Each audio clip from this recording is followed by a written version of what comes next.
Hai Sobat Tangguh, pada video sebelumnya saya sudah membisikimu rahasia besar tentang cara mendapatkan, mempertahankan, dan memperluas kekuasaan. Menarik bukan? Kali ini saya akan menjelaskan padamu kelanjutannya. Mari kita bahas. 13. Saat meminta bantuan, tarik perhatian pada keuntungan pribadi mereka, bukan belas kasihan. Orang lebih cenderung membantu jika mereka melihat ada keuntungan untuk diri mereka sendiri daripada sekadar karena kasihan atau empati. Contohnya, dalam bisnis, seorang pengusaha yang mencari investor dengan menekankan keuntungan yang bisa didapatkan investor lebih sukses daripada yang hanya meminta bantuan tanpa imbalan. Dalam politik, seorang kandidat yang menjanjikan kebijakan menguntungkan untuk kelompok tertentu lebih mungkin mendapat dukungan daripada yang hanya meminta suara berdasarkan moralitas. Lalu, untuk solusinya adalah, saat meminta sesuatu, jelaskan bagaimana pihak lain juga akan mendapatkan manfaat dari membantu. 14. Berpura-pura menjadi teman, bekerja sebagai mata-mata. Menjadi akrab dengan orang lain bisa membantumu mendapatkan informasi berharga yang bisa digunakan untuk keuntunganmu sendiri. Contohnya, dalam dunia bisnis, perusahaan sering mengirim karyawan untuk bekerja di perusahaan pesaing guna mengumpulkan informasi rahasia. Dalam sejarah perang, banyak agen intelijen menyamar sebagai teman untuk mendapatkan informasi musuh. Lalu, untuk solusinya adalah, gunakan keterampilan sosial untuk mendapatkan kepercayaan orang lain, tetapi selalu waspada dan gunakan informasi yang didapat untuk keuntungan strategis. 15. Hancurkan musuhmu sepenuhnya. Jika kamu meninggalkan musuh dalam keadaan masih memiliki kekuatan, mereka bisa bangkit kembali dan menyerangmu di masa depan. Contohnya, dalam sejarah, Julius Caesar mengampuni banyak musuhnya, tetapi akhirnya dikhianati dan dibunuh oleh mereka. Dalam bisnis, perusahaan yang membiarkan pesaingnya tetap bertahan sering kalah dalam jangka panjang. Lalu, untuk solusinya adalah, jika kamu memiliki lawan, pastikan mereka benar-benar tidak bisa membalas di kemudian hari. Bisa dengan cara halus, mengisolasi mereka, atau cara langsung, menyingkirkan mereka dari posisi berpengaruh. 16. Gunakan ketidakhadiran untuk meningkatkan kehormatan dan rasa hormat. Jika kamu selalu tersedia, orang akan menganggapmu biasa saja. Dengan menjaga jarak sesekali, kamu bisa meningkatkan daya tarik dan nilai dirimu. Contohnya, dalam dunia hiburan, selebriti yang jarang muncul di media lebih sering menciptakan antusiasme saat mereka akhirnya tampil. Dalam hubungan, pasangan yang terlalu sering bersama bisa kehilangan daya tarik satu sama lain, sedangkan sedikit jarak bisa membuat rindu dan menghargai lebih besar. Lalu, untuk solusinya adalah, jangan selalu terlalu mudah dijangkau. Sesekali ambil jarak agar orang lain lebih menghargai kehadiranmu. 17.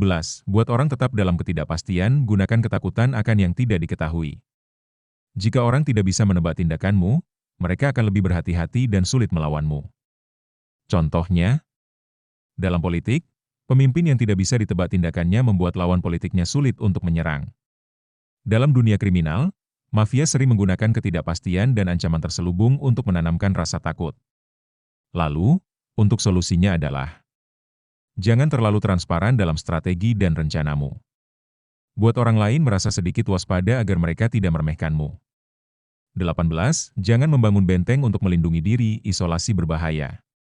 Mengisolasi diri dari dunia luar mungkin terlihat aman, tetapi sebenarnya itu bisa melemahkanmu karena kehilangan informasi dan sekutu. Contohnya, dalam sejarah, Raja Louis XVI dan Marie Antoinette terlalu terisolasi di istana, sehingga tidak menyadari kemarahan rakyat hingga akhirnya mereka digulingkan. Dalam bisnis, perusahaan yang terlalu tertutup dan tidak mau beradaptasi dengan tren baru akhirnya kalah dari pesaing yang lebih fleksibel. Lalu, untuk solusinya adalah, tetap terhubung dengan dunia luar, miliki jaringan yang kuat, dan jangan biarkan dirimu terisolasi dari perubahan atau ancaman. 19. Ketahui dengan siapa kamu berurusan, jangan menyinggung orang yang salah. Tidak semua orang bereaksi sama terhadap penghinaan atau serangan. Beberapa orang akan membalas dengan keras, bahkan menghancurkanmu. Contohnya, dalam bisnis, seorang eksekutif meremehkan pesaingnya yang tampak lemah, tetapi ternyata pesaing tersebut memiliki koneksi kuat yang akhirnya menghancurkan bisnisnya. Dalam sejarah, Napoleon meremehkan Rusia dan menyerang mereka tanpa persiapan yang cukup, yang akhirnya menyebabkan kekalahannya. Lalu, untuk solusinya adalah, sebelum berkonflik dengan seseorang, pelajari dulu latar belakang, kekuatan, dan cara mereka bereaksi terhadap serangan. Jangan memprovokasi orang yang bisa membalas lebih keras. 20. Jangan berkomitmen kepada siapapun. Berkomitmen terlalu dini kepada satu pihak bisa membatasi pilihan dan kekuatanmu. Lebih baik tetap netral dan membuat semua pihak bersaing untuk mendapatkan dukunganmu. Contohnya, dalam politik, negara kecil yang tidak berpihak dalam perang bisa mendapatkan keuntungan dari kedua belah pihak yang ingin menarik dukungan mereka. Dalam bisnis, seorang karyawan yang terlalu loyal kepada satu bos bisa kehilangan kesempatan ketika terjadi perubahan kepemimpinan. Lalu, untuk solusinya adalah, jangan terburu-buru memilih sisi.